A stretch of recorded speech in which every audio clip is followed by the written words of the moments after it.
Celebrate করার মতো বিষয়টা কখনো মনে হয়নি, মানে এটা তো গ্রান্টেড, এটা তো হওয়ারই কথা, এরকম লাগে। যখন যেটা আসলে সামনে থাকবে সেটাই ভালো করে উদযাপন করতে পারাটাই আমার কাছে এনাফ লাগে।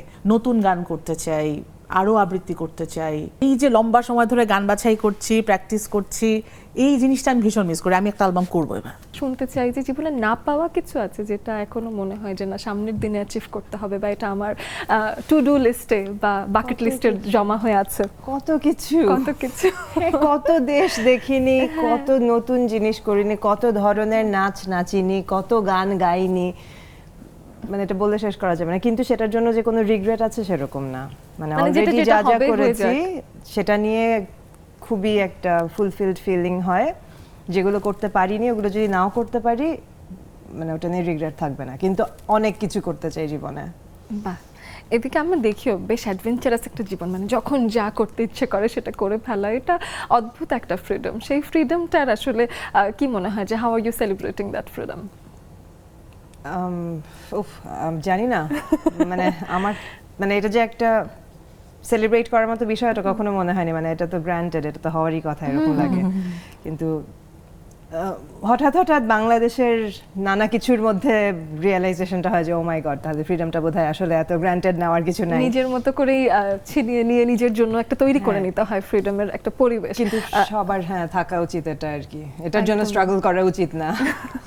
জয়িতা আপুর ভাবনা শুনি এই বিষয়টা নিয়ে, এই যে মুক্তমনা স্বাধীন চেতার বিষয়টা। ও আচ্ছা, স্বাধীন চেতার বিষয় হচ্ছে মানে আমি আসলে ওই যে ওর যেমন বললো না যে ওর মানে অনেক রকম অ্যাডভেঞ্চারাস জিনিসপত্রের প্রতি আগ্রহ আছে, এটা ওটা করার মতো।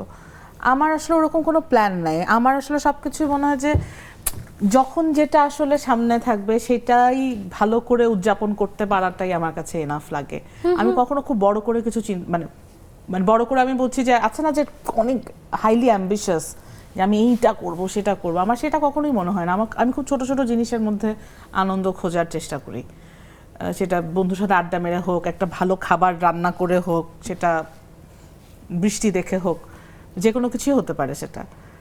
সো আমার কাছে এটাই আমার স্বাধীনতা, যে আমি যেটা করছি সেটা করে আমি আনন্দ পাচ্ছি কিনা।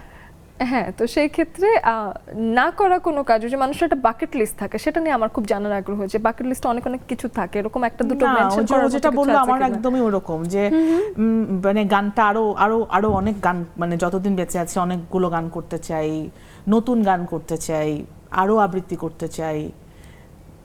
এখন কি ধাঁচের আবৃত্তিগুলো করছেন এবং প্রিয় কবি নিয়ে করছি? মূলত আমি যে শোটা করেছি লাস্ট, সেটা একদমই প্রেম বিরহ, সেটার সাথে রবীন্দ্রনাথের প্রেম এবং বিরহের গান মিলিয়ে একটা স্ক্রিপ্ট করে সেটা করেছি। সামনে আরেকটা বৃষ্টি নিয়ে একটা কিছু করার প্ল্যান আছে, সেটা হয়তো জুলাই আগস্টের দিকে করব। তো ওরকম আর কি। বাহ, তো সামনে একটা লাভ সং আসছে, সেই লাভ সংটা নিয়ে যদি শুনি, কটা লাভ সং আনার ইচ্ছে, নাকি একটা আসবে? কি ধরনের প্ল্যানিং, অ্যালবাম করার কিনা? অ্যালবাম করছি না, ইনফ্যাক্ট অ্যালবাম করব কিনা সেটা নিয়েও কনফিউজড। হয়তো কোনো একদিন করব, কিন্তু এখন আসলে যেই যুগ, এখন সিঙ্গেল যুগ। হ্যাঁ, মানে আমরা ওই অ্যালবামের জন্য 5 বছর 2 বছর 10 বছর অপেক্ষা করে একটা অ্যালবাম বের করার চেয়ে একটা গান হবে, স্পটিফাইতে ছেড়ে দেবো, ইটস আউট দেয়ার অলরেডি, মানুষ শোনা শুরু করবে। কিন্তু আমি যেন মিস করি অ্যালবাম করাটা। আমিও মিস করি, কিন্তু অ্যালবাম করার যে প্রসেস, মানে এই যে লম্বা সময় ধরে গান বাছাই করছি, প্র্যাকটিস করছি, এই জিনিসটা আমি ভীষণ মিস করি। আমি একটা অ্যালবাম করবো এবার। অফকোর্স ওটা তো করবি, কিন্তু না আসলে না শুনুক, আমি আমার জন্য করবো।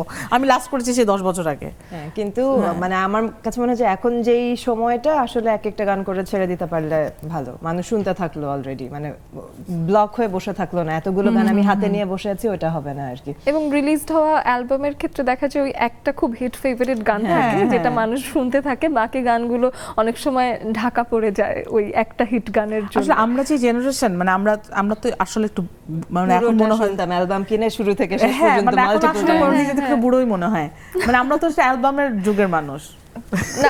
আমি নিজেও আসলে পুরো অ্যালবামের গান সব শুনে ফেলতে হবে এরকমই, এবং অ্যালবাম কেনার একটা ইচ্ছে, সিডি ঘরে জমানোর একটা আমি সিডি জানতাম যে সিডি এনে বাড়িতে রাখা, এবং ওই যে সবগুলো গান শুনতে পারার একটা ইচ্ছে, এবং কটা সিঙ্গার কি আসলো সব জমা থাকবে আমার কাছে, একটা বড় কালেকশন থাকবে।